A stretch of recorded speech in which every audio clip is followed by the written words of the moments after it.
This little light of mine, I'm gonna let it shine. This little light of mine, I'm gonna let it shine, let it shine, let it shine, let it shine. Last week we ended the church year. This week we begin a new church year. And the church year begins with this season that we call Advent. 4 Sundays as we lead up to the Christmas season. Now, the rest of the world has pretty much raced ahead to the Christmas trees and the Christmas carols coming across the speakers. But in the church, we get this blessing of Advent, of waiting and of watching and of preparing. Now, Advent is a season that's got good news and it's got some bad news. Now, the good news of Advent, we have a God who chooses to interrupt time. We have a God who chooses to enter time and space with the purpose of being in relationship with us. This God who enters into time and space, in his entering in, transforms it. There's the good news. Now, the bad news of Advent is, for the most part, we tend to be unaware of that miracle. God shows up, we miss it. So today, on the first Sunday of Advent, we have this reoccurring theme. It popped out at me anyway. And what I heard as I read those texts was, wake up, wake up, be alert, be awake, keep watch. It's a wonderful way to prepare us and to focus us as we head into this season when we tend to miss things, very specifically the core of the season. Now, this idea of wake up isn't about foregoing sleep for the next month. That's really not the point at all. But what we have is metaphorical language. And it's language that certainly can speak to anybody who hasn't heard the good news, but I'm not sure it's not language that's especially aimed at people who have become restful or relaxed in the gospel. Maybe we've become a little complacent. So, wake up. Be alert.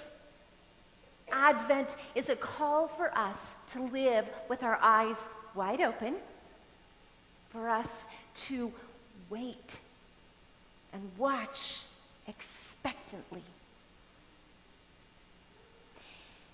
So, as we talk about this waiting and watching expectantly, the opposite of it really would be sleepwalking.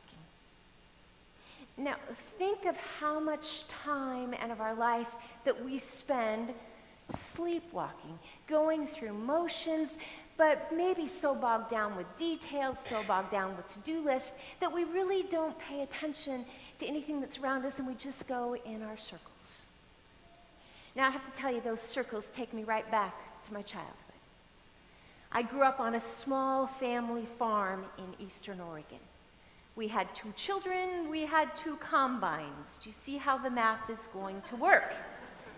And at the beginning of the season, oftentimes those 2 combines weren't even in the same field. So you spent the day going around at 0.5 miles an hour, and quite frankly, more than once I missed the truck. Where'd the truck go? And a couple times there might have been seed coming out of the bulk tank, but we'll just hope that there's still forgiveness, Dad. Sleepwalking. I'm out there and I'm doing a job, and all of a sudden I have no idea where I am or where the truck is, and just lost total touch with what I was doing. I have to say, I've done the same thing driving. You okay? Yeah, maybe somebody? Stop that. Start out in one place and all of a sudden you're 100 miles down the road and it's like, how did I get here? I hope it was safe because I have no recollection. Okay, I can poke at that combine or driving, but how much of our life do we do the very the same thing.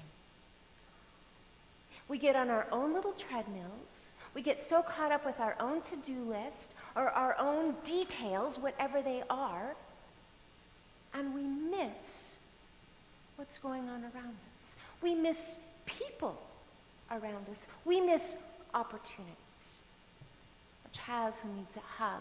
Somebody in the store who could use a smile.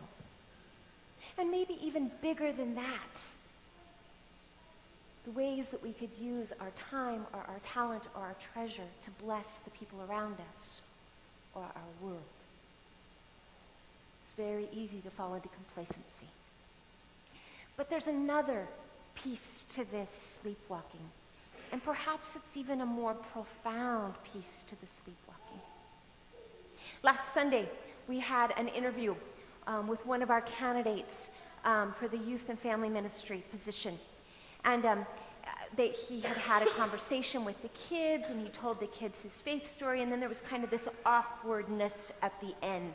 And so he said to the kids, ask me a question, any question, and a little bit more awkwardness. And then a kid said, well, what's your favorite color? And another kid said, do you like sports? And then another kid, who shall be nameless, Rachel Anderson, asked the question. You know what I'm talking about? Where have you seen the face of God? Love that kid. She threw that out there. And there was kind of this pause, and he immediately went in and told his story at a time that he had seen the face of God. But what was really interesting and delightful for me is what happened next. The kids started throwing out their stories where they had seen the face of God. So when all was said and done and the kids had left and I had some time with Daniel to debrief, of all the things that had happened on Sunday, that was the thing that had excited him. Not only that she'd asked the question, it's a pretty profound question, but second of all, that these kids had an answer for that question. The light has come into the world. And Advent is our reminder of that. Advent is our reminder that now we can expect the unexpected. So, leave here this day being reminded to wake up. You're not alone. Wake up. Comfort is at hand. Wake up. You will be provided with strength for whatever is in front of you. Wake up. We have a God who chose to come among us. Wake up so you don't miss the blessings. Wake up. Our God is Immanuel, God with us, right here and right now. Wake up. Live in the light with your eyes wide open, actively waiting and persistently watching. Wake up. Amen.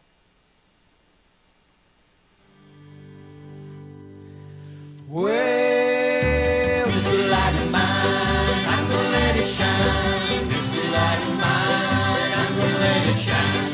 This light of mine, I'm gonna let it shine. Every day, every day, every day, every day, every day, I let my little light shine. Oh, Jesus gave me light, I'm gonna let